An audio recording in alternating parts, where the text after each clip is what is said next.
यार दोस्तों, ਅੱਜ मैं ਤੁਹਾਡੇ ਨਾਲ बहुत ਡੂੰਘੀ ਗੱਲ ਕਰਨ ਲੱਗਾ ਵਾਂ क्योंकि ਪੁਰਾਣੇ ਬਜ਼ੁਰਗ ਇਹ ਗੱਲ ਕਹਿ ਗਏ ਆ ਕਿ ਇਹ ਦੁਨੀਆ ਜਿਹੜੀ ਆ ਮਤਲਬ ਦੀ ਆ।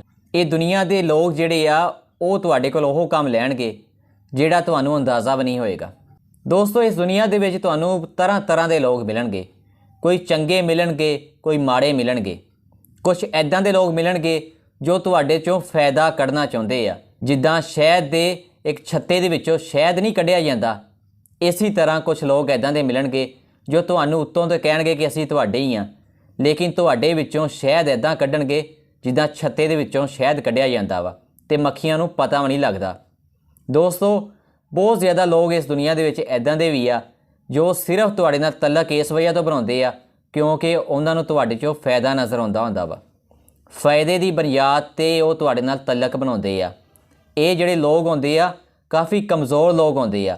ਕਮਜ਼ੋਰ ਲੋਕਾਂ ਦੀ ਇਹ ਨਿਸ਼ਾਨੀ ਹੁੰਦੀ ਆ ਕਿ ਉਹ ਤਲਕ ਦੀ ਬੁਨਿਆਦ ਤੋਂ ਸਿਰਫ ਤੁਹਾਡੇ 'ਚੋਂ ਫਾਇਦਾ ਕੱਢਣਾ ਚਾਹੁੰਦੇ ਹੁੰਦੇ ਆ।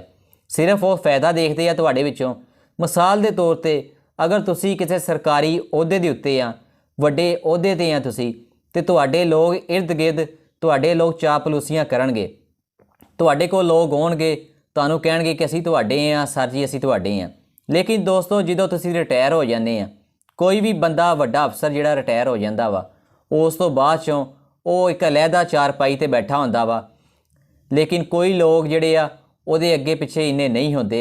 ਜਦੋਂ ਕਿ ਉਹ ਪੋਸਟ ਦੇ ਉੱਤੇ ਹੁੰਦਾ ਵਾ, ਜਦੋਂ ਸਰਕਾਰੀ ਮੁਲਾਜ਼ਮ, ਜਦੋਂ ਸਰਕਾਰੀ ਅਫਸਰ ਹੁੰਦਾ ਵਾ, ਉਦੋਂ ਤੇ ਉਹਦੇ ਅੱਗੇ ਪਿੱਛੇ ਲੋਕ ਫਿਰਦੇ ਆ।